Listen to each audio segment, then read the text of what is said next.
scope in our shared artistic traditions. In fact, at this very moment, my beloved wife is celebrating this artistic partnership by launching the first Franco-British Literary Award, which will be a prize for outstanding contemporary fiction works published in French and in English. And she's doing this at the magnificent French National Library. My wife and I will visit Bordeaux, the first city to be twinned with a British city, Bristol, in 1947. This shared link is just one of a countless number of connections between our towns and cities, our communities, our businesses, and our educational establishments. It is our people, through all that they do together, who are writing each new chapter of our history, so that a more secure, more prosperous world might be the inheritance of the next generation.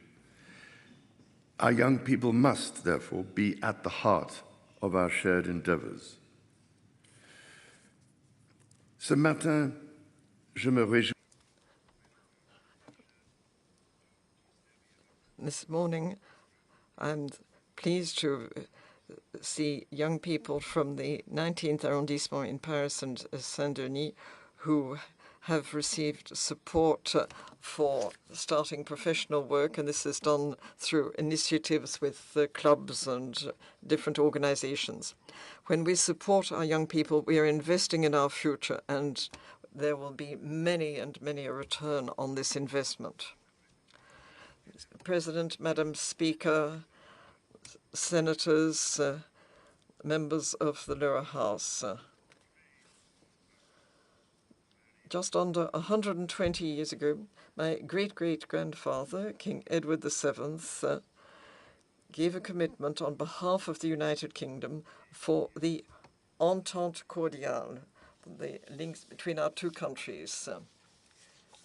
We could say that this link was sanctified by the extraordinary sacrifices of the past century and has been enhanced with each example of our joint work and vision. It is now in our hands.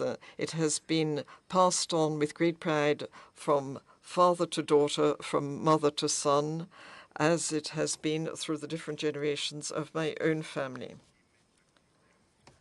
For the time that I shall be granted to rule as king, I give a commitment to do everything I can, everything in my power, to strengthen the essential relationship between the United Kingdom and France. And today, I would urge you to join me in this effort. Together, our potential is boundless. That is why we must cherish and maintain our Entente Cordiale. We must renew it for future generations so that it becomes, as I would suggest, it also becomes an entente for sustainability, so that we can have a more effective response to the emergency situation for climate and biodiversity around the world. We have a commitment to one another's and a commitment to the values which we share with such pride. It is a commitment inspired by the example of the past and which we are encouraged us to take on the huge challenges of the world around us now.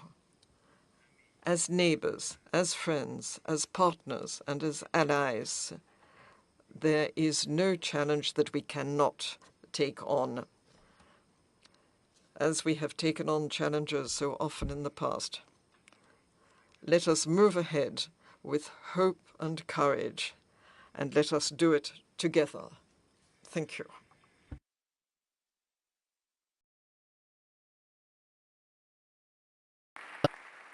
Britain's King Charles addresses senators and members of the National Assembly at the French Senate.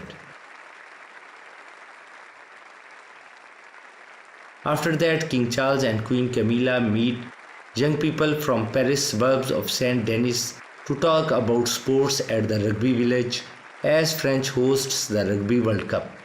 Saint Denis Basilica, where French kings and queens are buried.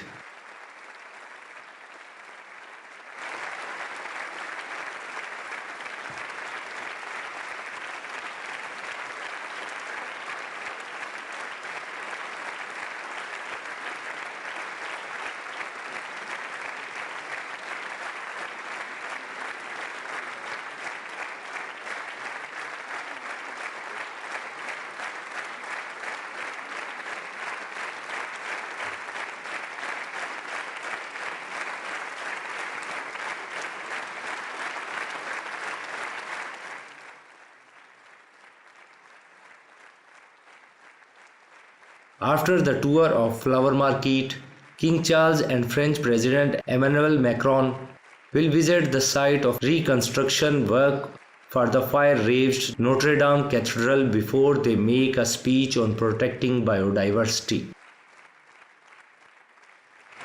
Ici, des applaudissements qui nous feraient rêver, Madame la Présidente et moi-même, dans nos hémicycles respectifs. Et nous ne désespérons pas, Monsieur le Président. In our different chambers, we'd love to have such applause now. Now, members of Parliament, please remain here while the Speaker of the Lower House and I accompany His Majesty, and we would like to thank him for being here this morning with the members of the Lower House and the senators here together in the chamber of the Senate. Thank you, Your Majesty.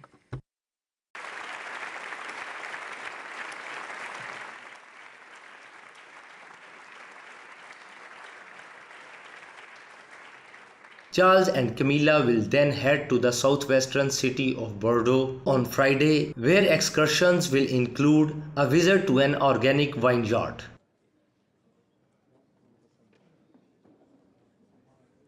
After flames engulfed France's Notre Dame Cathedral in 2019, Britain's future King Charles III wrote to President Emmanuel Macron, describing his heartbreak and offering his help and advice on the restoration.